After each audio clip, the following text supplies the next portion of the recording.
Hi friends, இர்விங்கில் இருக்க Fritz பார்க்கில் animal connection experience arrange பண்ணியிருக்காங்க. கிட்ஸ்க்கு எல்லாம் ஒரு ஃபார்ம் அண்ட் ரான்ச் எக்ஸ்பீரியன்ஸ் கிடைக்கும். மே 3லேருந்து தான் ஸ்டார்ட் பண்ணியிருக்காங்க. இந்த மந்த்துக்கு சாட்டர்டே அண்ட் சண்டே வந்துட்டு விசிட்டர்ஸ் அலோவ் பண்ணுறாங்க.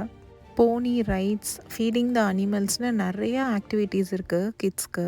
லாமா, அல்பக்கா, பன்னீஸ்னு கிட்ஸ் எல்லா அனிமல்ஸோடையும் இன்ட்ராக்ட் பண்ணலாம். இர்விங் ரெசிடென்ஸ்க்கு $4 என்ட்ரி டிக்கெட், அப்படி இல்லைன்னா வந்து $6. இங்கே இருக்க எல்லா அனிமல்ஸுமே ஏற்கனவே பெட்டிங் ஜூவில் இருந்தவங்க. ஸோ அதனால் கிட்ஸோட ரொம்பவே இன்ட்ராக்ட் பண்ணிகிட்டு இருந்தாங்க. As a part of activity கிட்ஸை இன்வால்வ் பண்ணி ஒரு குட்டி பிக் ரேஸ் ஆர்கனைஸ் பண்ணியிருந்தாங்க. ஸோ அது பார்க்குறதுக்கு ரொம்ப க்யூட்டாக இருந்தது. மதர்ஸ் டேக்காக they had a separate activity zone. கிட்ஸ்க்கு மட்டும் இல்லை, அடல்ட்ஸ்க்குமே இது ஒரு superb experience and especially the staffs were super friendly. இன்னொரு vlogல பார்க்கலாம்.